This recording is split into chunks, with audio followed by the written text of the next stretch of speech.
Hi, this is Corey with Nightmare Playgrounds, and today we're going to be doing a board texturing technique with dry brushing to give it a fake wood grain look. You can see I taped off these slats on the boards. The tape is actually going to be the black between the boards, and the boards are all going to be about the same distance, the same width. And I'm just using a kind of a lighter brown. Remember, paint dries darker than what you put it on at, so it's going to deepen up just a little bit, not too much. But we want that effect so that we can add a little bit of the light and the dark to it when we're done painting it up. You let this dry up, and then very gently you just get the tips of the brush in. And dry brushing is kind of something you need to practice a little bit before you actually go into your finished piece.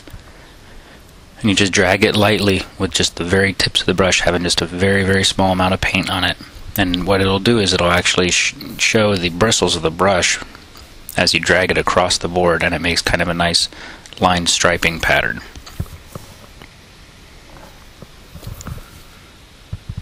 I do this with the light first to kind of give it some of the raised portions of the board.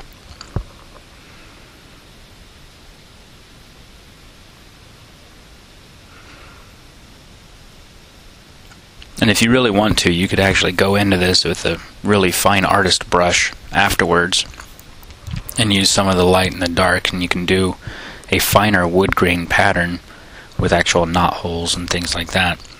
But for most purposes, for haunts, you're not really going to need to do that. Just the illusion of it being wood grain is going to be enough. Most people don't really walk through a haunt. From what I found, not very many people spend a lot of time in the haunt. They actually are kind of rushing through. But if you're going to be doing a static display, and it's just going to be in the front yard, and you're not really pushing a lot of people through, and they're not really getting a scare, it's more of an entertainment thing, then definitely you may want to take the time and do a little bit more of the detail work. You can see I'm just being kind of random in where I'm putting down some of the paint. It helps break up the that large plane of brown. And if you feel like maybe that dark color is too much, the gray that I put in, you can always go back over it with a little bit of that lighter beige color and take down the tone a bit using the wood grain, using that dry brush technique, and it'll actually subdue that gray and make it not quite so prevalent.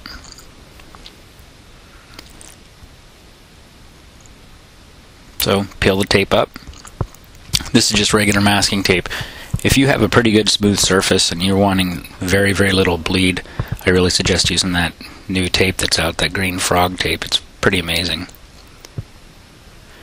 Now you can do this with either a paintbrush or you can do it with a Sharpie pen. I like the Sharpie pen just because it was kind of quick and I like playing with it.